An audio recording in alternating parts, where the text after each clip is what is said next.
It had just turned midnight in St. Petersburg.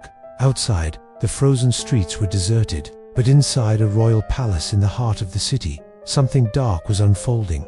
A party, but not a celebration. This party was planned for just one man.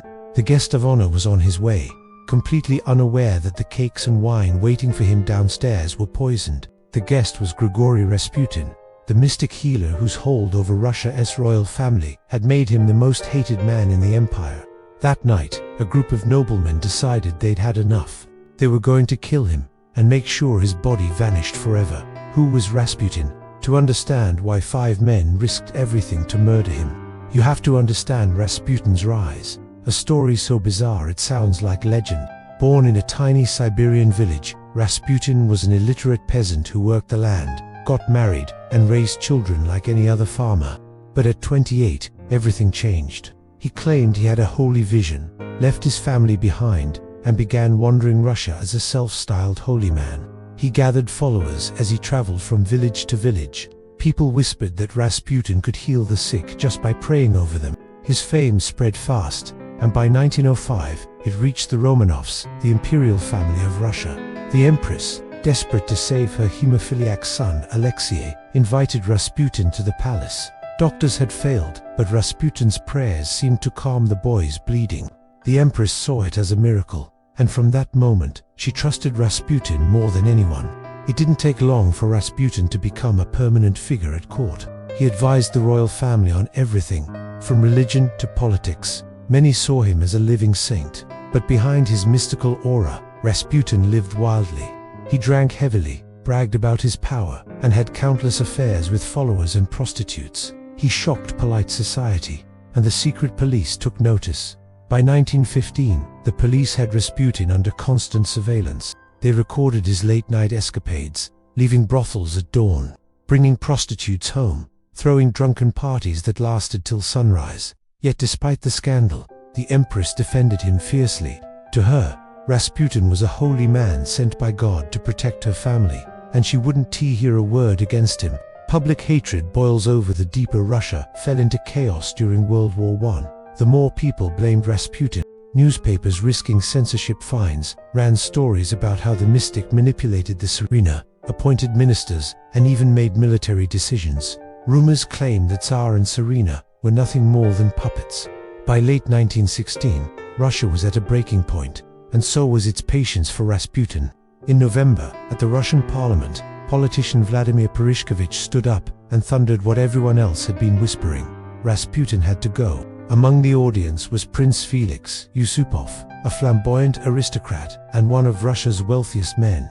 He hated Rasputin and what he had done to the royal family's reputation. A few days later, Yusupov reached out to Purishkevich. They were in agreement. Rasputin had to die, or Russia might never recover. They gathered allies: Grand Duke Dmitry Pavlovich, the Tsar's own cousin, Dr. Lazaret, an old military doctor, and Lieutenant Sergei.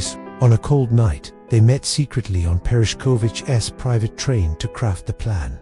Lure Rasputin into Yusupov's palace, poison him, dispose of the body in the frozen river, and vanish before dawn.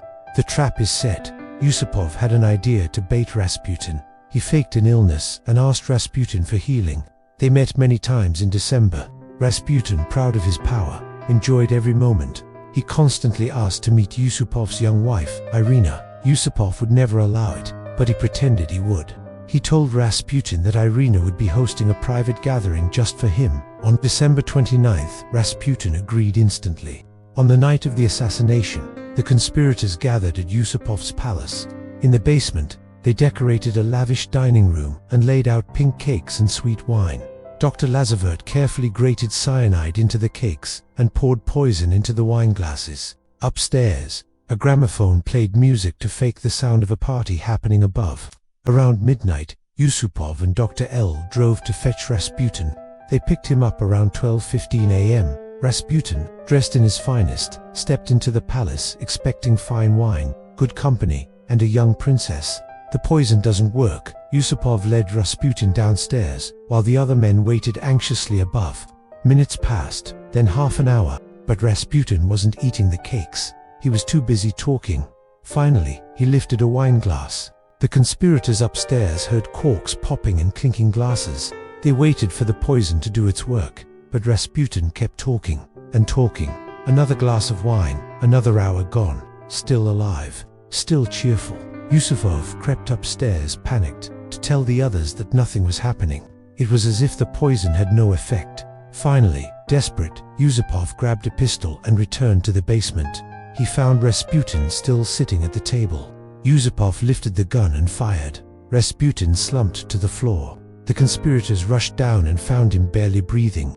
They turned off the lights, started clearing the evidence, and prepared to burn his clothes. They thought it was over. But Rasputin wasn't done yet. Moments later, to their horror, Rasputin stumbled to his feet, blood pouring from his side. He pushed open the basement door, staggered into the courtyard, and lurched toward the gate. Perishkovich gave chase, revolver in hand. He fired, missed. 2 pedestrians fled into the icy night at the sound of gunshots. Perishkovich fired again. This time 2 bullets struck Rasputin in the back. The man who had survived poison and a gunshot finally collapsed in the snow. Disposing the body, it was after 3 a.m. Rasputin's body lay at the palace gate, visible to anyone who might pass by. They dragged him back inside, wrapped him in a curtain, and loaded him into a car. Some of the men drove to Perishkovich's train to burn his clothes, but the stove was too small for his heavy fur coat. They had no choice. They drove to the Petrovsky Bridge, tied heavy weights to Rasputin's legs, and pushed his body through a hole in the ice. It was nearly dawn when they finally returned to the palace, only to realize they'd left behind bloodstains and one of Rasputin's boots. It was too late to hide the evidence. 2 days later, police found the blood trail and Rasputin's boot sticking out of the frozen river. The body was dragged from the icy depths. The entire city knew who had done it, but Tsar Nicholas refused to prosecute them, afraid it would only fan the flames of revolution. Perishkovich stayed in Russia but died a few years later. Pavlovich and Dr. Lazarevich fled the country. Yusupov, the mastermind, was exiled and spent the rest of his life in France with his wife Irina, the woman Rasputin never met. Rasputin's death was supposed to save the monarchy. Instead, within months, the Romanovs fell, the empire collapsed, and Rasputin's legend, the mystic who just wouldn't die, lived on forever.